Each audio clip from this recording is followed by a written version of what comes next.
네, 오늘은 전도서 11장 3절부터 5절까지 말씀을 공부하겠습니다. 우리 같이 한 목소리로 읽겠습니다. 시작. 구름에 비가 가득하면 땅에 쏟아지며 나무가 나무로나 북으로나 쓰러지면 그 쓰러진 곳에 그냥 있으리라. 풍세를 살펴보는 자는 파종하지 아니할 것이요 구름을 바라보는 자는 거두지 아니하리라. 바람의 길이 어떠함과 아이 벤 자의 태에서 뼈가 어떻게 자라는 것을 내가 알지 못함 같이 만사를 성취하시는 하나님의 일을 내가 알지 못하느니라. 아멘. 오늘 또 이 말씀을 통해서 우리가 은혜의 복음을 깨닫기를 원합니다. 하나님을 떠나 사는 삶은, 즉 내가 내 삶의 주인 되어 사는 삶은 무슨 일을 하더라도 그 마음이 불안할 수밖에 없습니다. 왜 그렇습니까? 장래일을 예측하지 못하기 때문에 그렇습니다. 내 앞에 어떤 일을 당할지 모르기 때문에 무슨 일을 할 때 항상 염려 가운데 있는 것입니다. 더군다나 사람들은 어떤 일을 할 때 성공을 바라면서 그 일을 한다 이 말이에요. 그렇기 때문에 장래를 모르는 인생들은 무슨 일을 할 때 항상 그 마음이 염려스러울 수밖에 없는 겁니다. 그러다 보니까 사람들은 점을 치는 겁니다. 점을. 또 어떤 경우는 무슨 일을 하기 전에 고사를 지냅니다. 또 어떤 사람은 종교 생활을 해요. 그래서 나름대로 이제 신에게 정성을 비는 거죠. 그래서 자기 좀 도와달라고. 내가 성공을 해야 되겠는데 성공된 삶으로 도와달라고. 그렇게 종교 생활을 합니다. 또 어떤 사람은 나름대로 자기 의죠. 선한 일을 하면서 삽니다. 이렇게 내가 선한 일을 하면은 신이 감동해서 일들이 잘 풀리게 해 주시겠지. 이런 생각으로 선한 일을 이렇게 하면서 삽니다. 그러나 안타깝게도 이러한 인간들의 바람과 달리 이러한 인간들의 어떤 행위에 상관없이 이 땅에 재앙이 임한다는 겁니다. 그래서 사람들이 꿈꾸는 행복한 미래가 사람들 앞에는 펼쳐지지 않는다는 것입니다. 3절 말씀이 바로 그것을 말하는 겁니다. 구름에 비가 가득하면 땅에 쏟아지며 나무가 나무로나 북으로나 쓰러지면 그 쓰러진 곳에 그냥 있으리라. 이것은 지금 폭풍우가 이 땅에 내리는 것을 말하는 거죠. 폭풍우가 내리는 걸 누가 막을 수 있습니까? 이거 막 태풍이 막 몰아붙인 겁니다. 그래서 나무들이 막 다 쓰러지는 겁니다. 태풍이 몰아쳐서 나무가 쓰러지는 거, 그 일을 막을 수가 있습니까? 예상치 못하는, 또 감당하지 못하는 그러한 재앙들이 우리 인생 가운데 임한다는 겁니다. 그러니까 사람들은 그 마음에 염려를 가지고 어떤 일을 할 수밖에 없는 겁니다. 무슨 일을 할 때 조심스러울 수밖에 없는 거예요. 전후 좌우 여러 사정들을 살펴보면서 어떤 일을 계획하고 추진하려고 하는 겁니다. 그래서 4절 말씀이 있는 거예요. 풍세를 살펴보는 자는 파종하지 아니할 것이요 구름을 바라보는 자는 거두지 아니하리라. 농부가 파종을 하기 전에 이렇게 바람의 그 상황을 살펴본단 말이에요. 그래서 바람이 막 강하게 세게 막 불 것 같으면은 파종을 안 한다는 거예요. 다음에 해야지. 이거 뭐 바람 부는데 파종했다가는 다 날아가게 생겼어. 제대로 될 리가 없는 겁니다. 또 구름을 바라보는 자는 거두지 아니하리라. 이렇게 농부가 좀 추수를 좀 해야 되겠는데 하늘을 보니까 막 먹구름 껴 있어. 조금 있으면 막 진짜 폭우가 내리게 생겼어. 그럴 때는 안 되겠다. 작전상 철수. 그래서 그 추수의 계획을 좀 뒤로 미룬다는 거죠.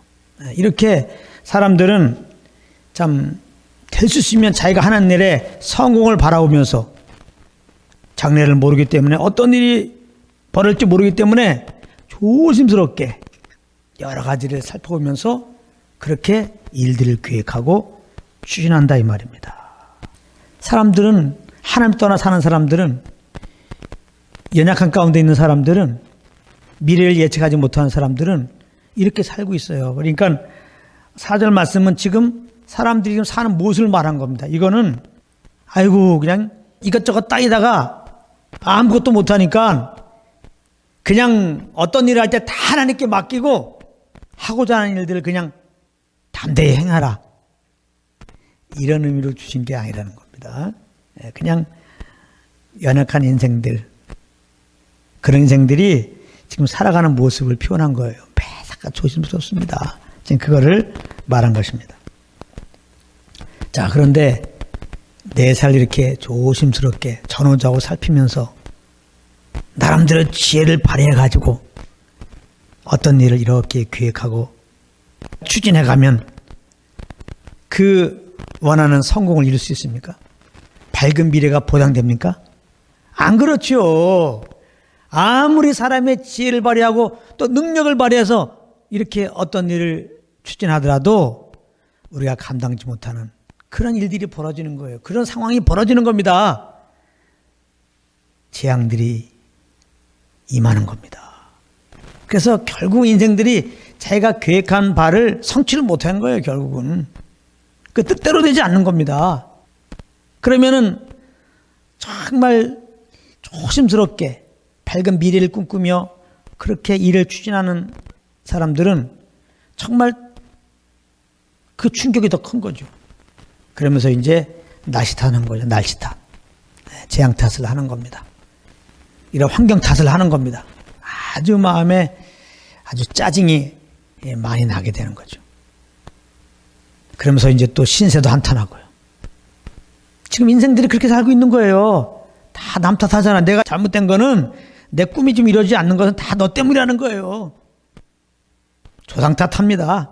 날씨 탓하는 거예요. 환경 탓하는 겁니다. 그렇잖아요. 그러면서 그 마음속에는 불만불평이 가득해요. 내가 지금 계획한 대로 또 힘을 쏟은 대로 결과가 안 나오기 때문에.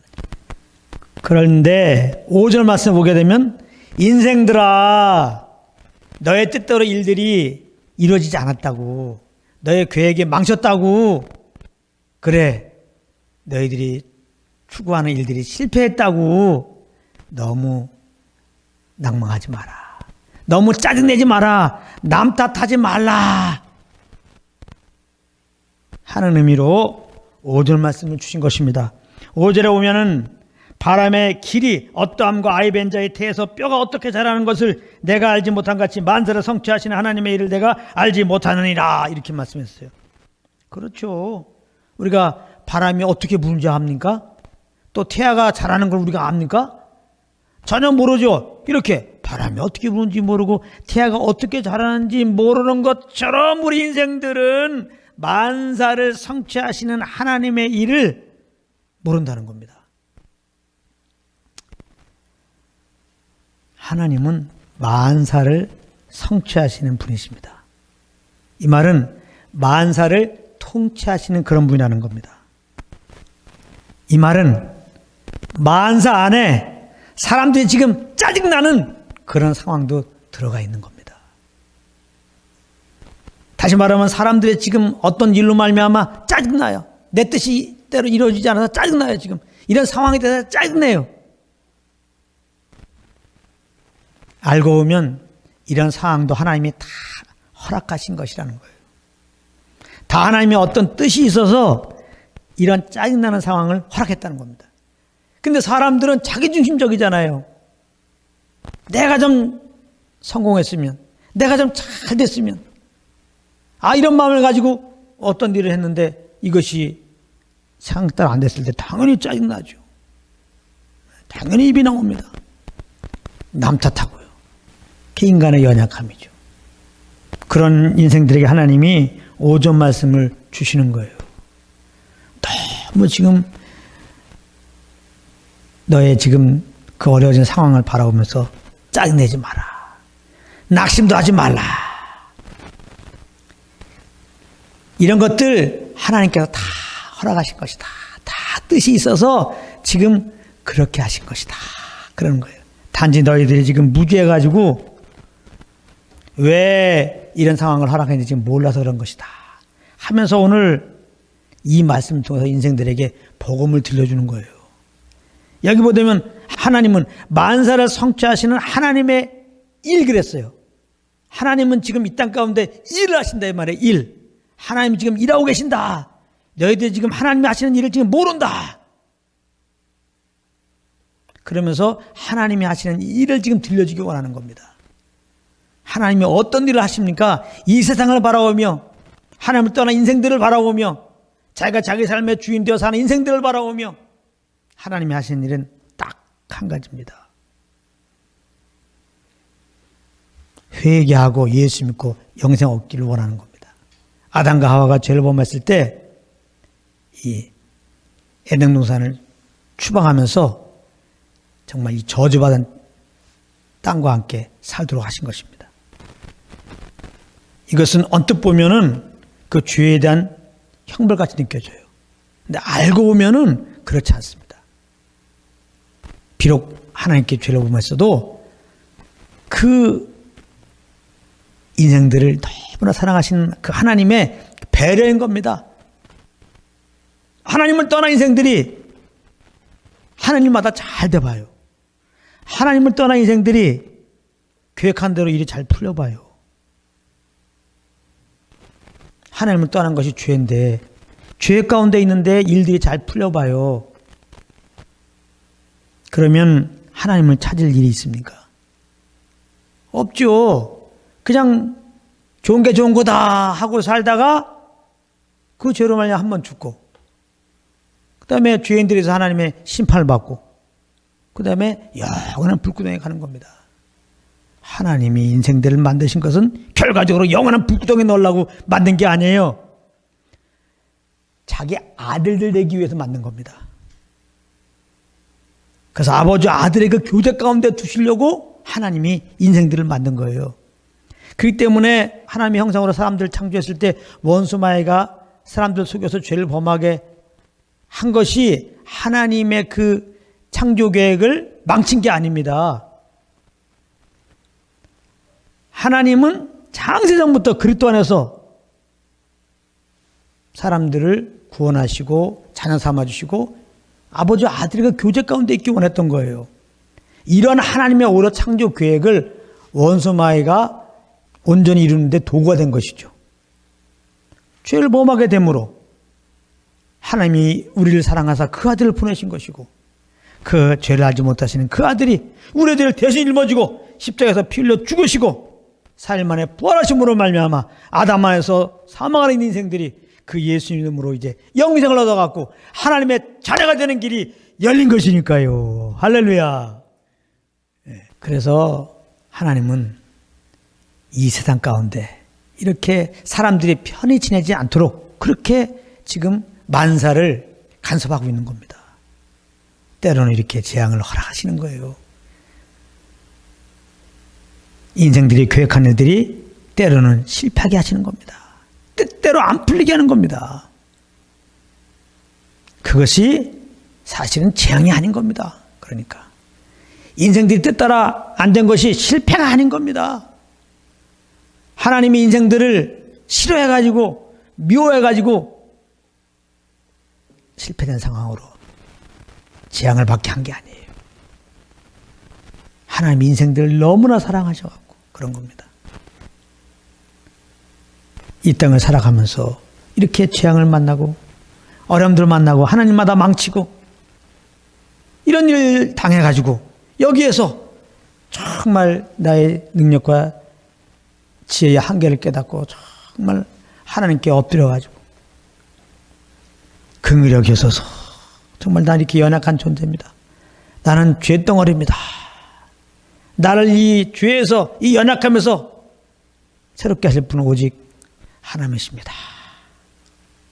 하고 엎드리는 가운데 들려주시는 다 복음을 듣고 예수 믿고 구원받는다면 결국 인생들에게 당한 그 재앙, 인생들이 당한 그 실패는 이게 축복을 얻는 통로가 되는 거 아니겠냐 이 말입니다.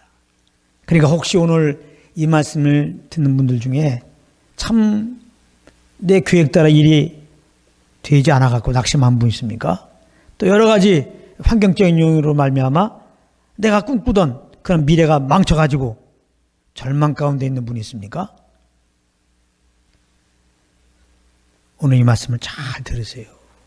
이 시간에 우리를 창조하신 하나님 앞에, 우리를 너무나 사랑하시는 앞에, 그러므로 그 알까이 내어주셔서 2000년 전에 죽게 하시고 부활케 하시고 구원의 길을 예배해 놓으신 그 하나님 아버지 앞에서 정말 내가 하나님을 떠나서 내가 내 삶의 주인으로 살았습니다.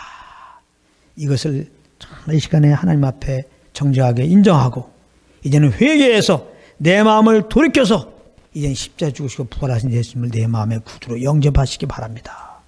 이제부터는 예수님을 주인으로 모시고 살겠습니다. 그렇게 마음으로 예수님을 구주로 믿고 입으로 시인하면 누구든지 구원을 베푸신다고 말씀했어요. 그 예수 그리스도를 믿는 믿음을 보시고 죄 용서하시고 영생 주시고 하나님의 자녀 삼아 주신다고 말씀했습니다. 예수 믿고 이 시간 죄 사함 받고 영생 받고 하나님의 자녀가 되면 이게 얼마나 큰 축복이냐 이 말이에요. 이게 얼마나 큰 축복이냐 말이에요. 이제 정말 그렇게 궁금한 우리의 장래 걱정하지 않아도 되잖아요. 하나님의 자녀가 된 자들은 반드시 부활케 하신다 그랬고 반드시 하나님 나라로 인도하신다고 그랬거든요. 이제 부활의 소망, 천국의 소망 가운데 살게 되는 겁니다. 꼭 예수 믿으시기를 바랍니다.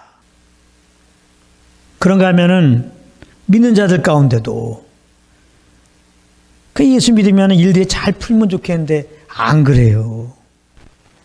주님을 더 잘 따르기 때문에, 성령을 더 잘 따랐기 때문에 어려움을 당할 수 있습니다. 혹시 이렇게 예수 믿고 주님을 따랐는데 하나님마다 안 되고 여러 가지 삶 속에서 어려움을 당해서 낙심하고 있는 분 있습니까? 우리가 육신이 있기 때문에 이렇게 어려움 당하면 굉장히 힘들죠. 물론 고통스럽죠. 근데 주님의 눈으로 이렇게 보게 되면 뭐예요? 그 예수를 말미암아 우리는 이제는 죄에서 구원받은 거예요. 영생 얻었어요. 하나님의 자녀가 되었어요. 우리가 지금 힘들어서 막 죽을 것 같지만 안 죽어요. 죽어도 사는 겁니다. 우리는 부활돼가지고 영광스러운 한 나라에 거하게 되는 겁니다. 할렐루야. 우리가 이 사실만 기억해도 우리가 지금 현재 삶에 어떤 어려움이 있어도 나를 이처럼 주에서 구원하신 영생을 주신 예수님께, 그 하나님 아버지께 감사할 수밖에 없는 거예요. 이렇게 감사하는 가운데 나의 한계를 역시 깨달으란 말이에요. 나를 부인하는 기회로 삼으라는 거예요. 그리고 또 하나 있는 우리들에게는 더 이상 이 땅에서 나를 위한 소망이 없는 겁니다. 비전이 없는 겁니다. 그런 나는 그리스도 함께 죽었기 때문에 그래요. 그러고서 내가 이 땅에 사는 것은 나를 죄에서 구원하신 그 주님을 위한 삶인 것이죠. 그리스도 안에 내 정체성을 깨닫는 기회로 삼으라 이 말입니다. 나를 다 내려놓고 이제부터는 내가 사는 것은 나를 위해 사는 게 아니라 주님을 위해 사는 건데, 주님을 위해 사는 것은 다른 거 없어요. 내 안에 계신 성령의 그 인도함 따라 사는 겁니다. 성령께 주시는 감동과 그 소원함을 따라서 사는 겁니다. 그래서 이렇게 어려움 통해서 나를 부인하고, 어려움 통해서 그리스도 안에 내가 누군지를 알고 어떻게 살아가야 되는 줄 알고 더 주의 음성을 듣고 이제부터는 그 주님이 주시는 음성만큼만 움직이는 기회로 산다면, 우리에게 지금 당한 그 어려움이 하는 일이 지금 좀 이렇게 꼬인 그것이 얼마나 이게 더 주님과 동행하는 하게 하는 그런 축복의 그런 기회가 되는 거 아닙니까? 축복의 통로가 되는 거죠. 할렐루야. 그러니까 이거를 알게 되면은 우리에게는 더 이상 이제 이 세상에 대해서 지금 어려워도 염려도 없고 앞으로도 어려울 게 예상이 돼도 아무리는 그런 거 여행 안 받는 겁니다. 나를 구원하신 주님 감사하면서 나를 인도하시는 주님만 따라간다. 그게 이제 내가 할 일이다. 이것만 딱 마음에 새기고 있으면은 문제가 없는 것입니다. 그래서 정리한다면 아직까지 예수 안 믿으신 분들은 꼭 회개하고 예수 믿으시고, 예수 믿는 분들은 계속해서 더욱더 성령님을 의지하고 그분과 동행하는 자리에 가시기를 예수 이름으로 축복합니다.